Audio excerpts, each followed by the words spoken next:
देवरानी की love marriage. Neetu, जो राहुल से बेहद प्यार करती थी, वो कॉल पर राहुल से कहती है, राहुल कुछ करो ना, अगर तुमने मेरे घर में आकर बात नहीं करी तो मेरे फैमिली वाले मेरी शादी कहीं और करवा देंगे। थैंक यू फॉर वॉचिंग हमारी प्यारी कहानियाँ। तुम्हारे होते हुए मैं किसी और की दुल्हन नहीं बन सकती। लेकिन नीतू, तुम्हें भी समझना पड़ेगा, अब मैं तुम्हारे घर कैसे आ जाऊँ? मैंने अब तक अपने घर में तुम्हारे बारे में बात तक नहीं करी है।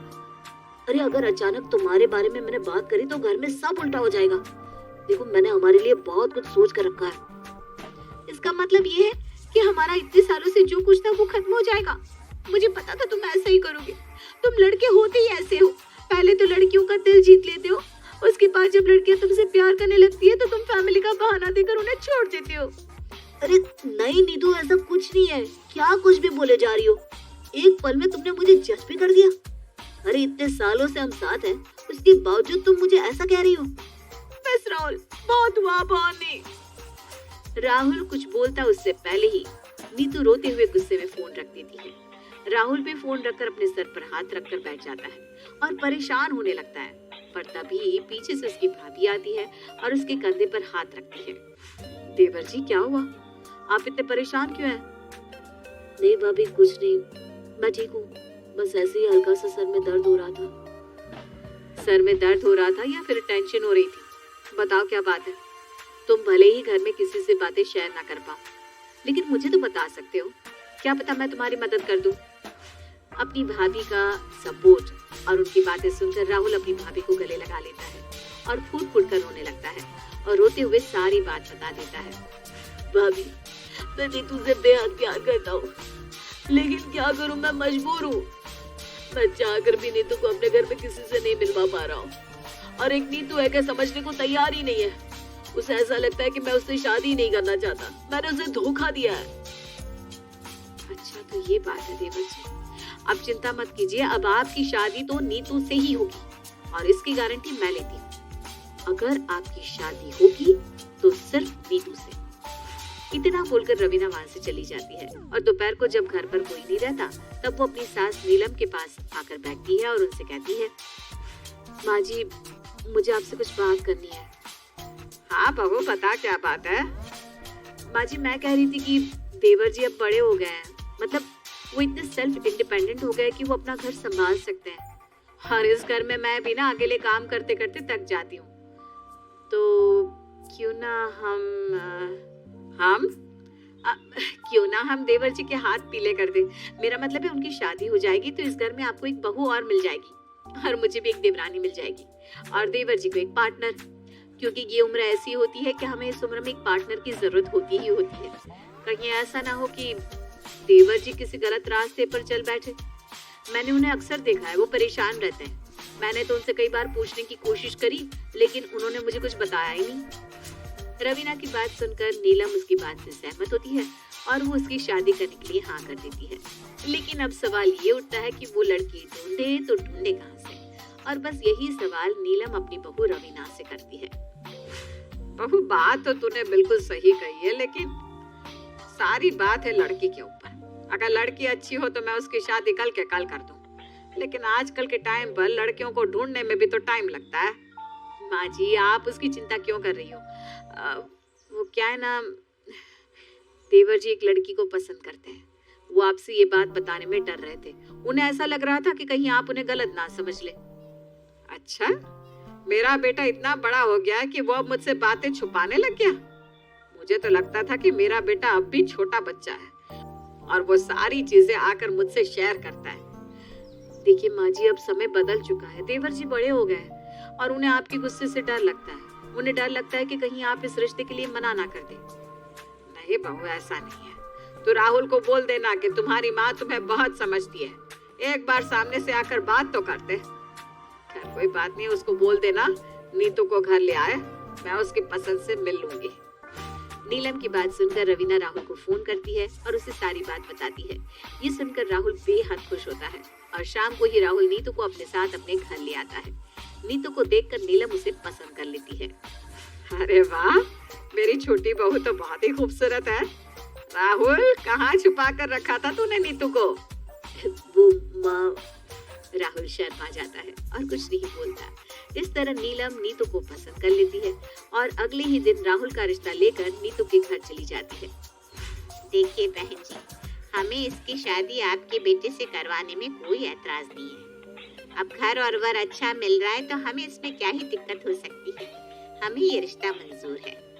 इस तरह राहुल और नीतू का रिश्ता पक्का हो जाता है और उन दोनों की बहुत जल्दी शादी भी हो जाती है।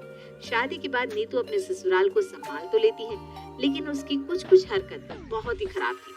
जैसे वो सुबह देर से उठा करती थी, ऐसे ही एक सुबह नीलम किचन में रवीना को अकेले खाना बनाता हुआ देखती है। उसको इस तरह अकेले काम करता देख वो उसके पास जाती है। ये क्या बहू, तू किचन में अकेले खाना बना रही है? छोटी बहू कहाँ है?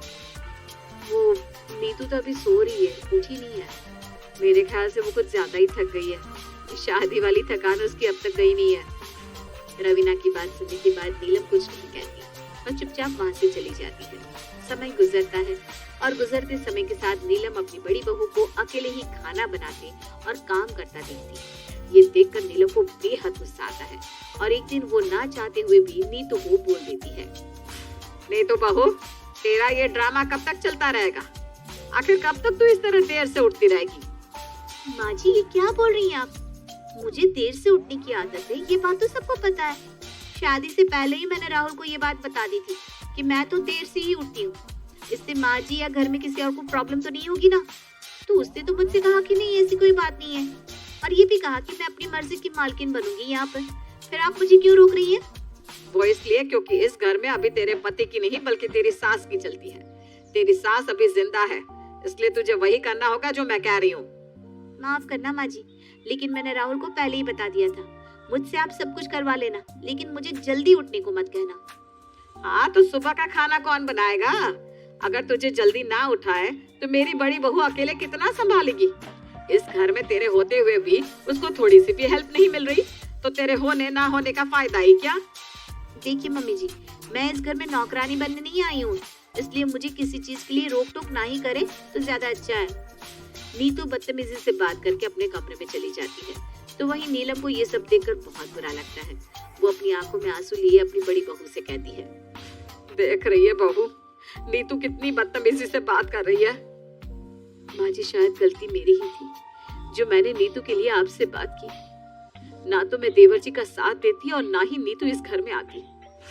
रवीना और नीलम उदास हो जाते हैं। ऐसे ही समय गुजरता है और गुजरते समय के साथ नीतू अपना आलस दिखाती ही जाती है। एक दिन राहुल नीतू से कहता है, नीतू, बहुत जोर से भूख लग रही है, प्लीज कुछ बना कर ले आओ ना। माफ करना राहुल, लेकिन किचन में तो मैं जा नहीं सकती। क्यों? किचन में तुम क्यों नहीं जा सकती? वो इसलिए क्योंकि किचन का जिम्मा दीदी ने संभाल रखा है।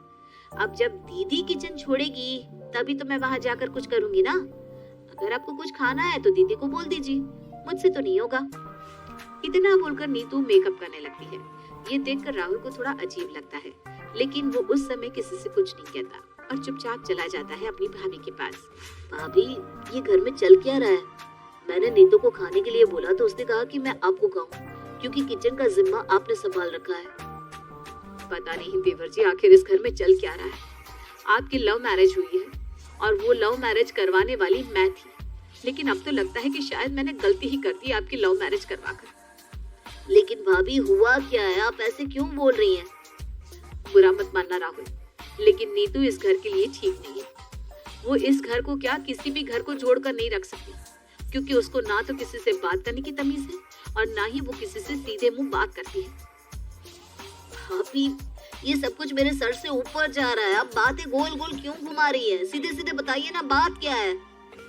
राहुल की बात सुनकर रवीना उसे सारी बात बताती है और वो उसकी ये हरकत भी बताती है कि किस तरह वो जवाब देती है। ये सुनने के बाद कहीं ना कहीं राहुल को भी ऐसा लगता है कि सच में उसने नीतू से शादी करके बहुत बड़ी गलती कर दी, लेकिन अब वो नीतू को सबक सिखाए तो कैसे?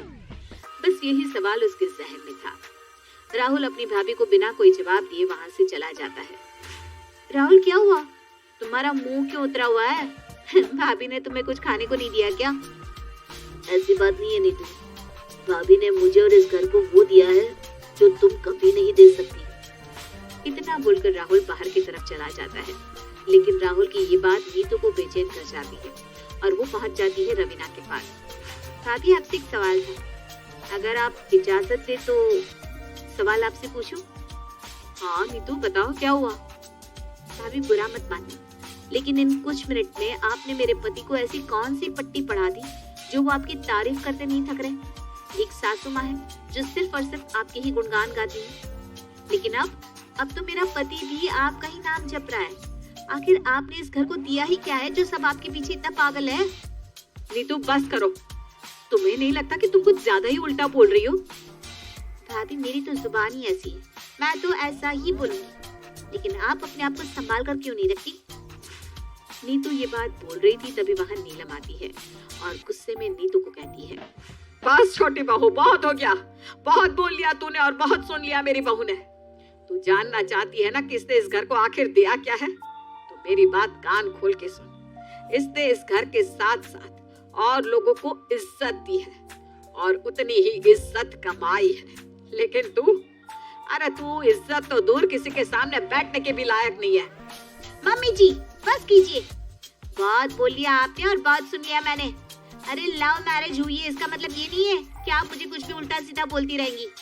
जितना ये घर आपकी बड़ी बहू का है ना, उतना ही मेरा भी है। जितना हक दीदी का है उतना ही मेरा भी है, इसलिए मैं भी अपना मुंह उतना ही खोलूंगी जितना दीदी खोलती हैं। नीतू अपनी सास को उल्टा जवाब दे देती है, लेकिन ये सब राहुल सुन लेता है। अपनी माँ और भाभी की ऐसी इंसल्ट देखकर राहुल को बेहद गुस्सा आता है। वो गुस्से में नीतू के ऊपर हाथ उठा देता है। थैंक यू फॉर वॉचिंग हमारी प्यारी कहानी। ये सही था, अपनी भाभी और माँ के लिए आज तुमने अपनी बीवी पर हाथ उठाया, कल को तुम मेरा गला काट दोगे। हाँ, आज मैंने अपनी भाभी और माँ के लिए तुम पर हाथ उठाया, क्योंकि जिस भाभी और माँ से तुम नफरत करती रही हो, तुम्हारी और मेरी शादी करवाने के पीछे भाभी का हाथ है। माँ ने मुझे पैदा किया है तो भाभी ने मुझे पाल पोस कर बड़ा किया है। अगर मेरी माँ जानकी माँ है तो भाभी मेरी यशोदा माँ है। तुम्हारी हिम्मत कैसे हुई मेरी दोनों माँ के बारे में ऐसी बात करने की? सच में आज मुझे लग रहा है कि मैंने तुमसे शादी करके बहुत बड़ी गलती कर दी है। मुझे तुमसे शादी करनी नहीं चाहिए थी। राहुल की ऐसी बात सुनकर नीतू चुप हो जाती है और अपनी आंखों में आंसू लिए खड़ी रहती है। देवर जी बस कीजिए, ये हम औरतों का मामला है, ये हमारे घर का मामला है। आप इस तरह बीच में आकर कुछ भी मत बोलिए। नहीं भाभी, छोटी मोटी लड़ाई तो चलती रहती है, लेकिन जब पानी सर से ऊपर चला जाए तो खुद के बचाव के लिए हमें पानी के ऊपर जाना पड़ता है। अगर आज मैंने इसे जवाब नहीं दिया तो ये और इसकी बदतमीजी बढ़ती जाएगी। तुझे औरतों के बीच में बोलने का कोई हक नहीं है, इसलिए तू अपना मुंह बंद कर और जा यहाँ से। बहू अभी नादान है, इसको मैं समझाऊंगी। अपनी सास और भाभी को अपना पक्ष लेता देख नीतू उन दोनों के सामने हाथ जोड़ लेती है और माफी मांगने लगती है। भाभी, माँ जी, मुझे माफ कर दीजिए, शायद मैं ही गलत हूँ। मैंने न जाने आप दोनों को क्या क्या बोला, लेकिन उसके बाद भी आप दोनों राहुल के सामने मेरा ही पक्ष ले रही हैं। भाभी, माँ, हो सके तो मुझे माफ कर दीजिए, लेकिन मैं आप लोगों से एक वादा करती हूँ कि मैं कभी भी बदतमीजी नहीं करूँगी। मैं हमेशा आप लोगों की बात मानूंगी और कभी किसी का अपमान नहीं करूँगी। राहुल, आप मुझे माफ कर दीजिए। मैं आपसे वादा करती हूँ मैं कभी भी ऐसी कोई हरकत नहीं करूँगी जिससे आपको या हमारी फैमिली को किसी भी तरह की इंसल्ट देखनी पड़े। नीतू की बात सुनकर अब सब लोग उसे माफ कर देते हैं, जिसके बाद नीतू फिर से कभी भी अपनी सास और जेठानी की डिसरिस्पेक्ट नहीं करती और इस तरह सभी लोग एक साथ खुशी से रहने लगते हैं।